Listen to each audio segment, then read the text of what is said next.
Namaskar. Today we NSS unit in collaboration with MCM Eco Club of Meherchand Mahajan DAV College for Women, Chandigarh आप सभी को waste segregation के बारे में जानकारी देने और जागरूक करने आए हैं। वेस्ट सेग्रीगेशन यानी कचरे को अलग करने की समस्या। आमतौर पे हमारे घर में हर तरीके का कचरा पाया जाता है। Dry waste, wet waste, electronic waste, यहाँ तक कि रासायनिक कचरा भी। और इसमें से अधिकतर कचरा ऐसा होता है जिसे हम दोबारा इस्तेमाल कर सकते हैं या फिर हम उसे रिसाइकल कर सकते हैं।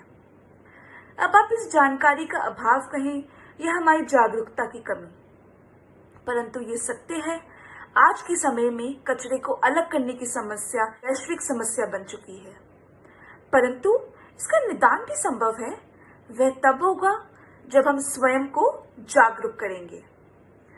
आज हम आप सभी को ब्लू बिन यानी नीले कूड़ेदान, ग्रीन बिन यानी हरे कूड़ेदान, रेड बिन यानी लाल कूड़ेदान, ब्लैक बिन यानी कि काले कूड़ेदान के बारे में जानकारी देंगे और हम आप सभी को वे घरेलू उपाय बताएंगे जिससे हम अपने घर का कचरा कम कर सकेंगे या फिर उसे दोबारा इस्तेमाल कर सकेंगे, यानी 3R: reuse, recycle and reduce.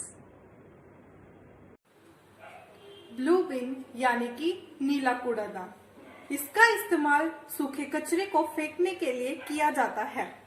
इस कूड़ेदान में सूखा कचरा जैसे कि प्लास्टिक की बोतल, चॉकलेट, टॉफीज के छिलके, न्यूज़पेपर, लिफाफे आदि डाले जा सकते हैं। नीले कूड़ेदान में कुछ ऐसी भी वस्तुएं होती हैं जिन्हें रिसाइकल करके नई और उपयोगी वस्तुएं बनाई जा सकती हैं।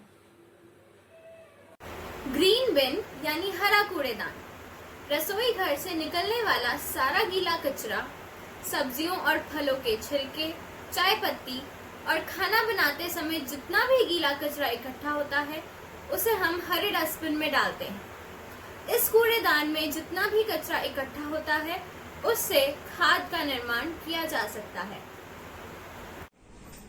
रेड बिन यानी लाल कूड़ादान, इसमें ई वेस्ट डाला जाता है जैसे कि computer, laptop, printer, fax machine, CD player, VCR इत्यादि। यह सामान खुद डिकम्पोज नहीं हो पाते हैं और हमारे पर्यावरण के लिए एक बड़ा खतरा बनकर उभरते हैं। इसलिए इनका एक सही और इफेक्टिव रूप से रिसाइकल होना बहुत जरूरी है। ब्लैक बिन यानी काला कूड़ादान, इसमें खतरनाक ठोस अपशिष्ट डाले जाते हैं जैसे कि सैनिटरी पैड, कांच का सामान, सिरिंज, एक्सपायर्ड दवाइयाँ। इस कूड़ेदान का सारा कचरा रासायनिक कचरा कहलाता है और यह पर्यावरण के लिए बहुत खतरनाक होते हैं। रिड्यूस यानी कम उपयोग करना। इस तरीके में हम कचरे का उत्पाद कम करने की कोशिश कर सकते हैं। इसमें आपको ज्यादा मेहनत करने की जरूरत नहीं है और आपकी छोटी छोटी कोशिशें पर्यावरण के लिए फायदेमंद साबित हो सकती हैं। इसमें आपको सिर्फ वही सामान खरीदना है जिसकी आपको सही में जरूरत है और जो दोबारा इस्तेमाल किया जा सकता है, और इससे आपको कचरे में नहीं फेंकना है। ध्यान रखिए कि आप प्लास्टिक का सामान कम से कम खरीदें और घर पर ही पुराने सामान से कुछ नया सामान बनाइए। इस तरीके से हम कचरा काफी हद तक कम कर सकते हैं। रीयूज यानी कि दोबारा से उपयोग करना। हमारे वास्तविक जीवन के घरेलू कचरे में बहुत सी चीज़ें ऐसी होती हैं जिनका हम दोबारा से इस्तेमाल कर सकते हैं, जैसे कि प्लास्टिक की बोतलें, पुराने टायर, गत्ते के डिब्बे आदि।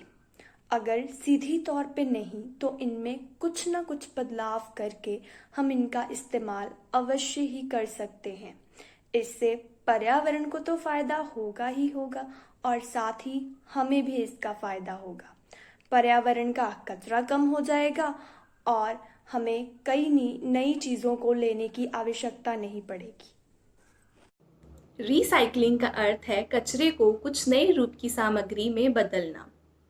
प्लास्टिक, पेपर, ग्लास और धातु जैसे एल्यूमिनियम और स्टील, इन सब को रिसाइकल किया जा सकता है अगर हम अपने ग्रह पृथ्वी को आने वाली पीढ़ियों के लिए बचाना चाहते हैं तो रिसाइकलिंग सबसे ज़्यादा महत्वपूर्ण है।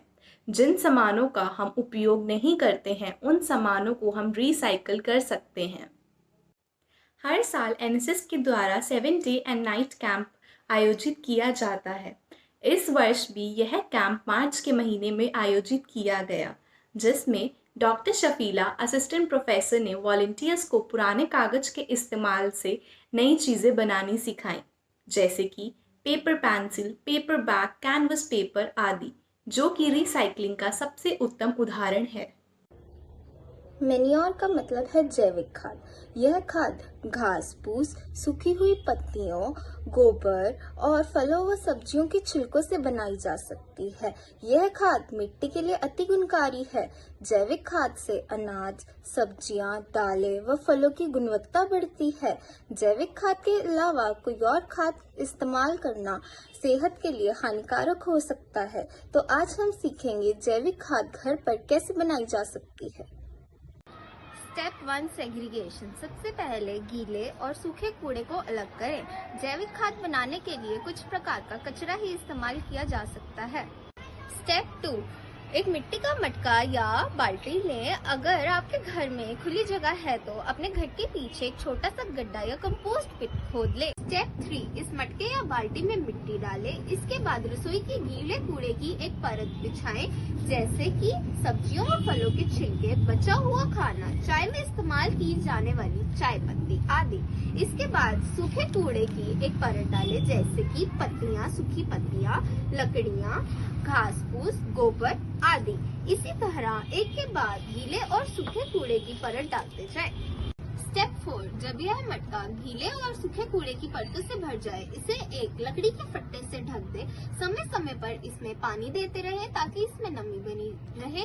इस प्रक्रिया को करने से 1 महीने में खाद बननी शुरू हो जाएगी। चाहेंगे कि जब आप कचरे को अलग करते हैं तो आप पर्यावरण को प्रदूषण से मुक्त करते हैं। कुछ आसान प्रणालियां अपनाकर हम अपनी पृथ्वी को स्वच्छ एवं प्रदूषण मुक्त रख सकते हैं और इसकी मिट्टी की उर्वरता को भी बढ़ा सकते हैं। यह हमारी जिम्मेदारी है जिसे निभाने के लिए हम सबको आगे आना होगा।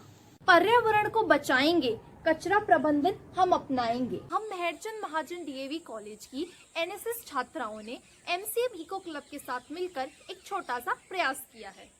अतः हमें आशा है कि आप हमारे इस मकसद को समझेंगे और प्रकृति को बचाने के लिए हमारे बताए गए तरीकों का पालन अवश्य करेंगे। धन्यवाद।